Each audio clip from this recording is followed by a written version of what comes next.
we're very involved in getting to the bottom of things. So really figuring out how things work, looking really deep into it, and understanding all the clocks and ticks of the clock, everything that goes together to put it together, is what we're mainly focused on. And sometimes we can focus so intensely on one thing that we might miss the bigger picture. So generally we try to explain the body in its parts, right? So we have a science for the mind, psychology, a science for the body, kinesiology, all these different kind of sciences that come together to explain the processes and pieces of the body. But the body in itself is the expression of all these sciences.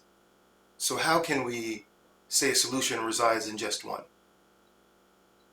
It's a very interesting question. I think that we can say that if there is a limitation in one of these sciences, then we can go to that exact one and help navigate that system with that perspective to get to the bottom of that one issue.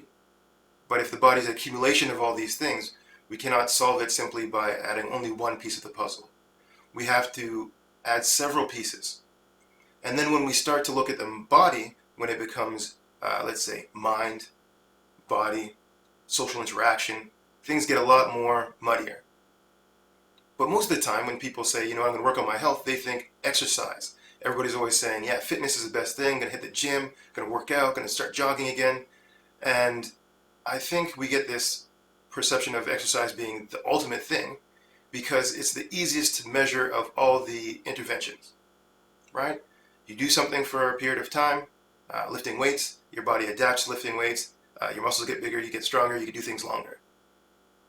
But again, if we're only looking at it from that lens, then absolutely that's what happens.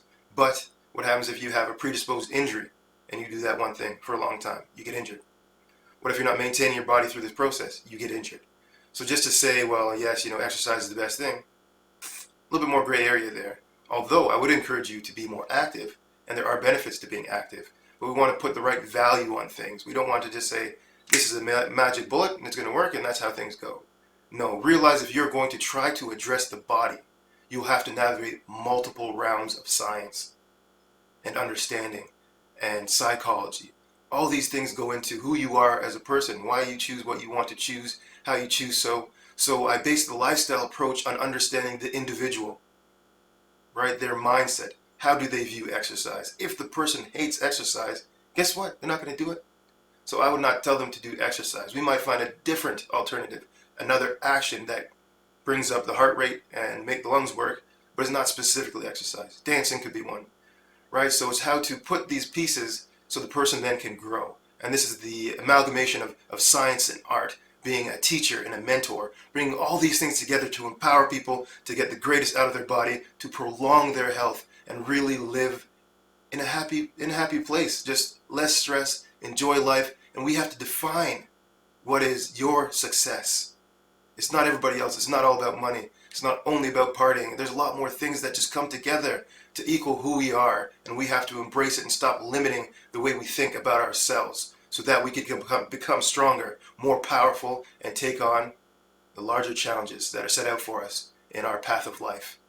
So this is what I aim to do with my approach, the lifestyle approach to fitness, the healing art of exercise. This is Design Fitness. My name is Noel Miller, and I'm talking to you about the truth.